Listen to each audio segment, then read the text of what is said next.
Hello and welcome to another bonus episode of the Lights, Camera, Combat podcast.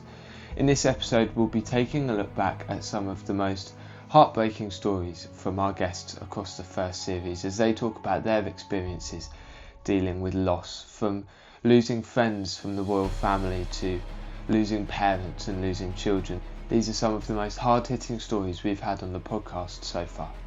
So I won't keep you any longer, and I'll leave you be to sit back, relax and enjoy this bonus episode of Lights, Camera, Combat.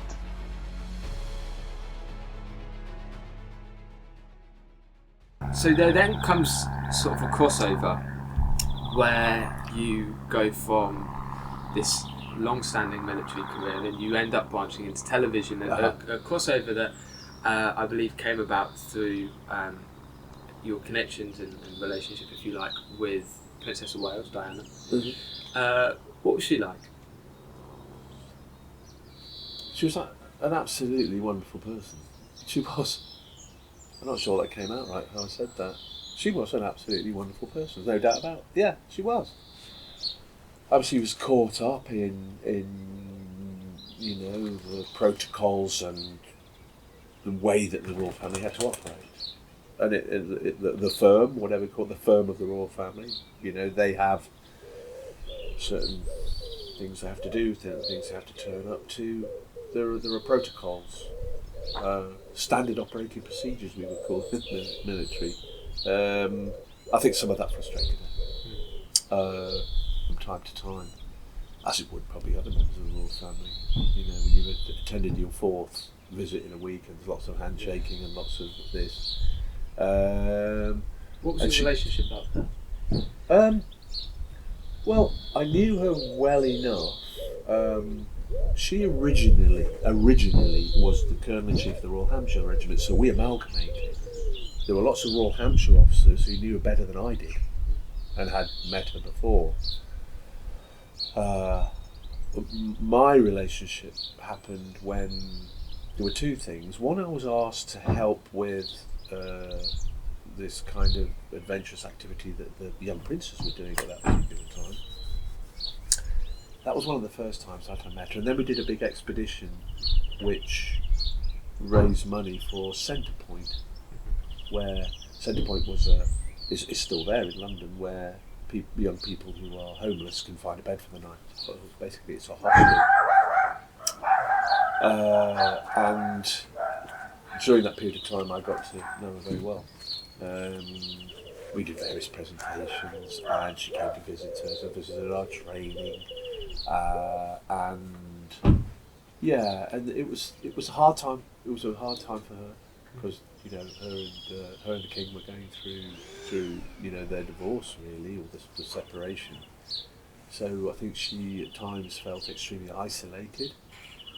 I think some of the people around her had not given her the best advice, really. I could be a bit more forceful about that. I thought some of it was just ridiculous. But at the end of the day, she was the mother of the future king.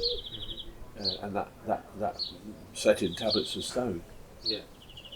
But I think somehow that the orientation of her household and the orientation of her so-called advisors, the orientation of where the royal princes were at any one time, difficult.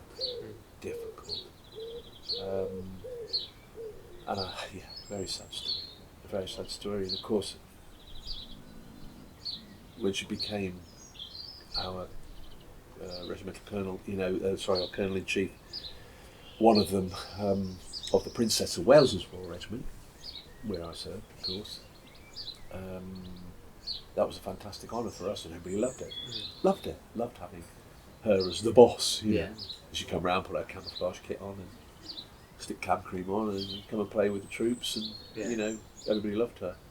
What a fantastic, fantastic colonel to have. But then, of course, we know what happened. Yeah. And it was a utter tragedy. It should never have happened. So it was a huge loss. Huge loss to everybody. Everybody. Let's be frank. Huge loss to the royal family. Huge loss to the nation. But she's a lovely person. Yeah, that's very kind. Yeah, that's a very nice very nice tribute to give. Before we bring everything, sort of wrapping everything up and bring it towards a little bit of looking into the future and now, and just touch on present day. You've gone through all these incredible professional achievements and accomplishments, but specifically over the last year or so, personally, you've had a lot of very, very difficult personal situations to deal with, including last year losing your son. Would you be able to talk to me a little bit about that? Yeah, I think the ground, in a true military sense, the ground as it was at the time, my wife Caroline had cancer. And it was a particular type of cancer which was, quite tricky. So she had an operation, she had chemotherapy, she had radiotherapy, she had all of that stuff. It wasn't going to kill her, and I think now she's in a good place. But when she finished or toward the end of finishing her chemotherapy, first batch of that, I was in Italy, and it's funny actually, I was descending from a mountain and I'd sat in an alpine pasture where there were the kind of brown cows with bells on.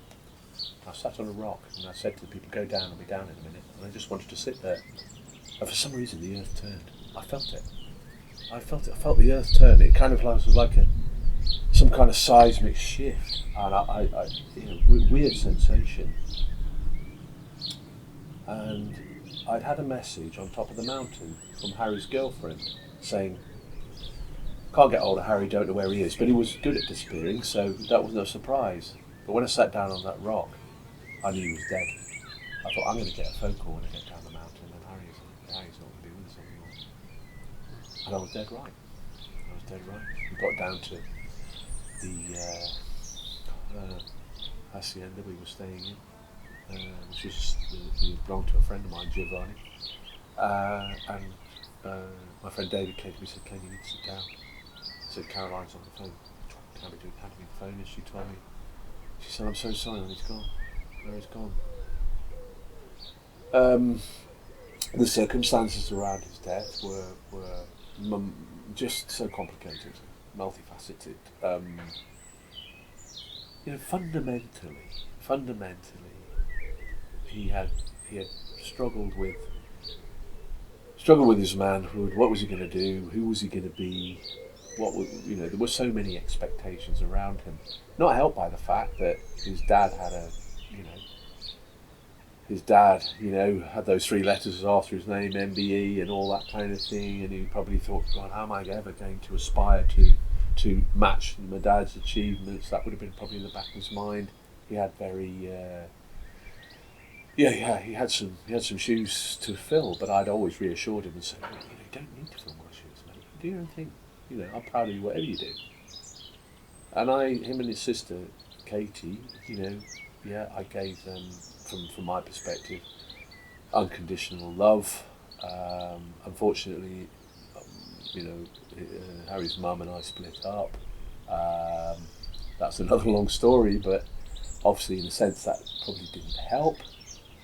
Well, people say, well, lots of people get divorced, it doesn't make their children commit suicide. I suppose if I was to, there are two aspects to this. How's it affected me, and how what's the future hold? Drugs are a terrible thing. There's no doubt about it.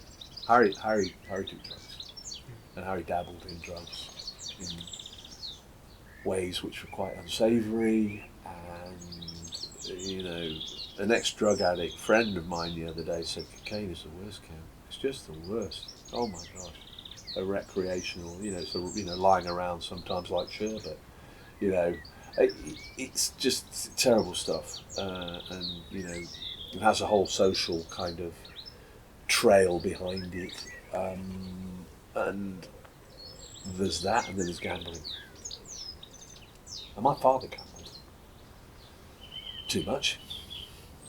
And ever since that day, I have never, ever gambled in my life. I wouldn't even buy a lottery ticket because I'm dead against it, because I can see how it ruins lives. And Harry was into drugs and gambling. Those two things, the things I hate the most. Yeah. And he was in a slot machine once in Manchester, you know, when we were at my nephew's stag party, and then I caught him in one of these. I said, "What the hell are you doing?" She said, "You haven't got much money, but you're prepared to chuck pounds and pounds and pounds into this thing, which is just eat it and not give you anything back. See you, Harry. Well done." But he had got into serious trouble. So I think a combination of those things, and also that in 2017 he sustained a brain injury. That didn't help either. So you can see all these forces working against him. You know, he became partially deaf. He had epilepsy, and it all compounded to probably to a point where he said, "I've had enough. I can't take it anymore." Shame, because he was a wonderful, wonderful person.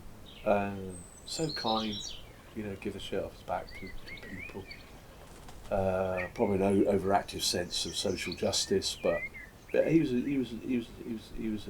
really nice bloke. And yeah, I miss him immensely. Of course I do, because he was at the end of the day my mate. You lose a mate, and there's a massive hole left there. No parent. There's lots of parents who've lost children around, of course, and I speak to them. There are lots of parents who've lost their sons and daughters through suicide. It's a tough gig. My word, it's a tough gig. And here we are, almost a year on, and I'm still grieving. I still feel anxious some days, and I don't know why. That hole will only close very, very slowly. It'll never completely close, of course, but I suppose its effect will lessen over time. It's an awful thing. And of course, I feel for for Katie, his sister, who's a doctor. She lives out in Australia, and it has had a profound effect on her. Her only brother, her only sibling. Tough. But you know, somebody said to me once, you know, perhaps some people are just not for this planet. They're just not for this world. And I think that's possibly true. But I have a manic hatred against people who peddle drugs to young people, get them involved in drugs as either an emotional or physical prop. It's just the devil's work. It really is. See their lives ruined by it. Really ruined. Even down to marijuana, because I had a friend who in Bristol, and one day she rang me up and I said, "Where are you?" She said, "I'm up on Clifton Suspension Bridge." I said, "What are you doing up there?" She said, "I'm thinking of jumping." I said, "Well, hang on a minute, let's go have a chat about this. I'll be there in a minute." So I went up there on my little scooter, and there she was. And luckily it didn't happen. But then I discovered that, you know, she'd been smoking marijuana. And for some people it doesn't work. Some people you just laugh and giggle and fall over and, hey, it's great having a spliff or a joint, whatever. But for some people it makes them paranoid. Cocaine also can make you paranoid. Borderline schizophrenic. So yeah, dangerous stuff. And yeah, if in the future I can do anything to help, educate, help young men, you know, not go down those roads, then I would do something to help that, and maybe that's part of my future mission. Because whether it's men or women, it's about building resilience, isn't it, to that kind of stuff? It's about building the resilience. Where does that resilience come from? Is it a good education? Is it the fact that I've gone to the right school? I'm going to university. But all those things are not, they're achievements, but they're not necessarily building resilience. Where's the support network around some people to help them with their mental challenges? I don't know. Like we were talking earlier on about, you know, whether people would fight for their country. lot of them wouldn't at the moment. Because they're perhaps too worried about too many other things. Yeah. Yeah. My father died when I was 18, 19, just before I joined the Air Force. So I left, not long after my father died, joined the Air Force, so I left home, whereas Tony was still going through school for obvious reasons. So the first few years, he was just a natural younger sibling. So he came to my graduation, then he came to my wing ceremony and that sort of stuff. But he was still from distant, because obviously I'd left home.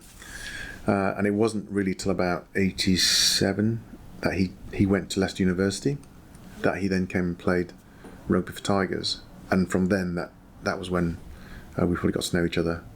It may sound we didn't know each other before, but it grew. The relationship grew, obviously. Yeah.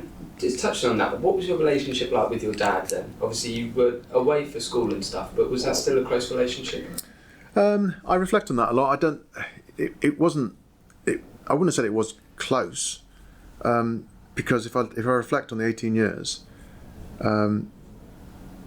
The very first start of it when I was in Malaysia, it was very close. I remember him doing football coaching.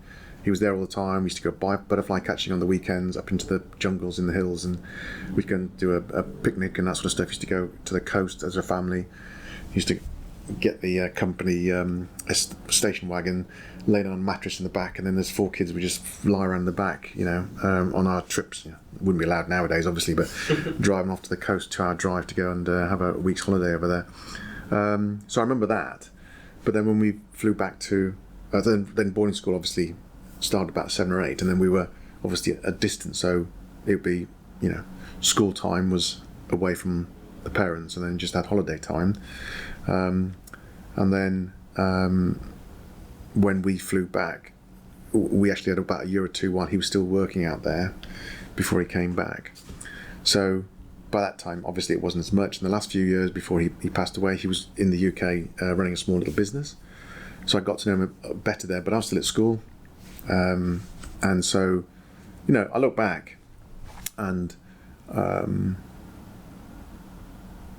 it was circumstance rather than a lack of love, if that makes sense. Mm-hmm. Yeah, of course. How did that affect you at the time? You were only 18, but with significantly younger siblings, obviously making Tony then only 14 at the time, and your sister even younger. How did that affect you, and did that change your role with your siblings in any way, almost becoming then the eldest man in the family? Not really. Because not long after that, about a year later, I joined the Air Force. So not long after losing your father, settling down, I was in the process of trying to get into the Air Force. My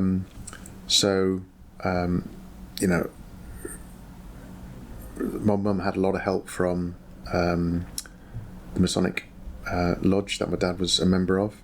So she had a lot of help from that. And both of them were at school and they're quite young. So it wasn't so much the need to have a patriarch of the family per se. Myself and Gary left within, I was still trying to get the Air Force, and not long after I joined the Air Force, he just went off university. He came down to Nottingham. So, the 2 elder siblings left, so my mum was, looking after the 2 younger siblings as they went through school. It was obviously a little bit easier than looking after 4 kids at home. And they were looked after, and they were, Tony was at Barney, and then Wendy went to various schools and various things, which again helped by the Masonic Lodge. It's one of those times. It's the biggest. The regret is the wrong word. The biggest shame, because my dad was massive into sport. He was a big, into sport. He was big football, and he spent from the time I was 16 when I started playing at Middlesbrough. Started doing representative games for Durham County schoolboys and various things. We used to jump in our Morris Traveller, and we used to drive around to all the, we used to, as a family, used to come and watch me playing in the early days. And then when I started playing for Middlesbrough, obviously I didn't have a licence for the first year or 2, so he used to drive me to training. So he'd drive to the club, sit in the bar, have a pint and smoked his pipe, waited for me to finish training, and drove me home. So he was very massively involved, and the biggest shame is that, he saw me, on the Saturday he saw me play for England Colts. So I got my England Colts cap on the Saturday at Portsmouth, and the family were there. So he saw me play, represent my country. And he died on the Sunday night. Wow. Was it sudden? Yes. Yeah, it was a massive heart attack, and he'd had health issues, but it wasn't expected. And it was April, I think it's like April '82, and then February '84, so just under 2 years later, I got my first cap for England. So he would have loved it. Yeah. For obvious reasons. Talk about challenges and things to overcome. And I said right at the beginning when we were talking about the early days, sort of touching on your mum, and you've just done it there. What you're ready to do this, and then obviously that tragic moment occurs. What was some of the impact on? And I'm sure, am I right in saying that it pushed you back a year? Yeah. In doing that? What did that do for you? Not only to lose your mum, but also to then you've prepared for all of this, and then the setback comes of a year to be able to do it again. A lot of people. I had a conversation with some of the people who were involved in it, and one of them said, "Well, you wasn't ready. You know, if you're going to do this again." He was going to be my weather router, and I think he articulated what a lot of people were thinking. He said, "I looked into your eyes, you weren't ready." I was like, basically, I got a phone call from my sister to say, like, your mum's really, really bad, and the word she used was, the specialist said there's nothing they could do for her except make her as comfortable as they can to the end. They're the words I got. You obviously drop everything, jump on the plane and get. But whilst I was that afternoon, got a first flight, we could get back we had to go to Spain, and Mum died whilst she was in the air. So, and I remember I spoke to this bloke, like, you grieve, you get on with it, you bury, then you get on with life. And I said, right, ready to go, we're going next year. And he says, well, I don't know. I think you need to come and do this course. I think he was trying to get some money out of me to try and get me to do some bizarre course. He said, you wasn't ready for... So that would be... Sorry, I'm going to swear. Your fucking mother was on the literally on the deathbed. I'd spent 2 years putting this together. I worked myself. I was working 17, 18-hour days, 7 days a week to get that boat to the start line. Yeah. I was absolutely ugly. I was looking forward to getting in a boat and rowing it across the Atlantic to get some bloody rest. Yeah. Honestly. Yeah. I'm not saying that flippantly. Yeah. But there was a lot of people who dropped out. And they're all nice about it, and they'll go their excuses, but I know that they thought that I'd somehow balled it, even though you said, my mum died. Yeah. What could I do? Yeah, 100%. But I think, I don't know. I don't know if I might be wrong, but I certainly felt that, yeah.